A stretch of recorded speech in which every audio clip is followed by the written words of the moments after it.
សួស្តីពុកម៉ែបងប្អូនថ្ងៃនេះខ្ញុំមានភារកិច្ចថ្មីមួយទៀតហើយសម្រាប់ធ្វើវីដេអូចែកជូនពុកម៉ែបងប្អូនទស្សនានៅក្នុង Channel YouTube របស់ខ្ញុំ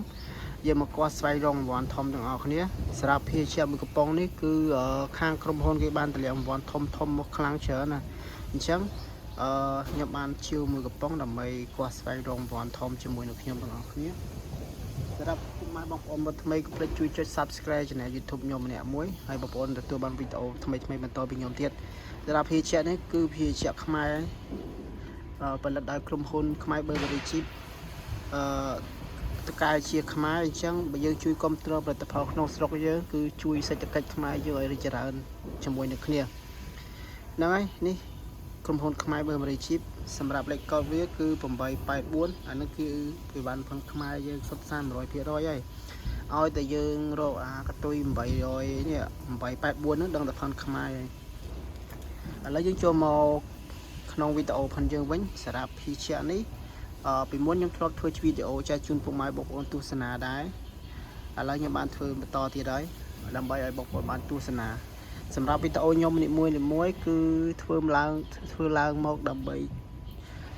ការកំសាន្តផ្លាច់អារម្មណ៍ហើយនឹងគាស់ស្វែងរករង្វាន់តែប៉ុណ្ណោះបើសិនជាការធ្វើវីដេអូផងខ្ញុំអត់ពេញចិត្តសម្រាប់បងប្អូនសូមអធិស្ឋានទុកជាមុន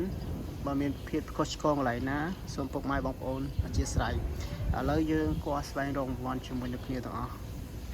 អូខេឥឡូវខ្ញុំកំពុងរកកន្លែងដាក់គាស់អូចាំតិច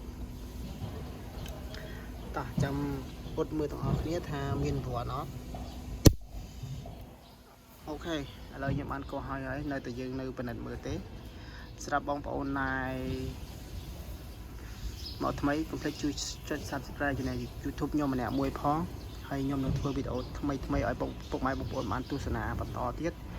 សម្រាប់បងប្អូនដែលស្រឡាញ់ចូលចិត្តវីដេអូផងខ្ញុំសម្រាប់អ្នកដែលស្រឡាញ់ចូលចិត្តវីដេអូផងខ្ញុំសូមអរគុណក្នុងវីដេអូនេះដែលស្រឡាញ់ក្នុងការធ្វើវីដេអូផងខ្ញុំដែលជួយ comment link សោតជាមួយនឹងវីដេអូផងខ្ញុំអូខេឥឡូវយើងមកពុតមើលរង្វាន់ទាំងអស់គ្នាថាភារកិច្ចនោះមានរង្វាន់អត់អូខេឥឡូវវានៅក្នុងដៃផងខ្ញុំហើយខ្ញុំក៏អត់ទាន់បានមើលបងប្អូនក៏អត់ទាន់បានមើលដែរអញ្ចឹងមានតែចាំ surprise ទាំងអស់គ្នាថាមានរង្វាន់ឬក៏អត់រង្វាន់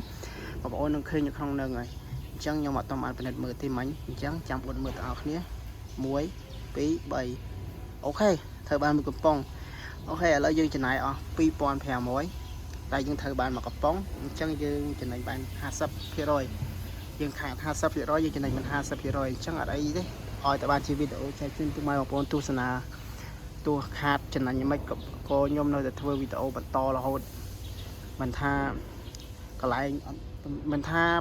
កន្លែងណាក៏ដោយឲ្យតែថតបានខ្ញុំថតទាំងអស់មិនថារើសកន្លែងឯងឲ្យតែកន្លែងស្អាតមិនស្អាតក៏ដោយដូចកន្លែងនេះអញ្ចឹងបងប្អូននឹងស្រាប់ហើយគឺអត់មានកន្លែងណាធ្វើវីដេអូបានទេគឺតែឆ្លៀតឲ្យបងប្អូនបានទស្សនាក្នុង Channel YouTube របស់ខ្ញុំអរគុណច្រើនពុកម៉ែបងប្អូនដែលខំតាមដានវីដេអូតាំងពីដើមដល់ចប់បើសិនជាការនិយាយមានការខុសឆ្គងកន្លែងណាសូមអធិស្ឋានទុកជាមុនហ្នឹងហើយព្រោះតាំងពីការនិយាយតាំងពីកន្លែងគឺអត់មានកន្លែងស្អាតឲ្យបងប្អូនបានទស្សនាល្អមើលទេតែខ្ញុំសង្ឃឹមថាថ្ងៃមុខខ្ញុំនឹងមានពេលទនេច្រើនហើយខ្ញុំនឹងធ្វើជាវីដេអូឲ្យល្អជាងហ្នឹងរកកន្លែងឲ្យល្អជាងហ្នឹងកុំឲ្យមានសម្លេងរំខានអូខេវីដេអូនោះមានប៉ុណ្្នឹងទេអរគុណច្រើនពុកម៉ែបងប្អូន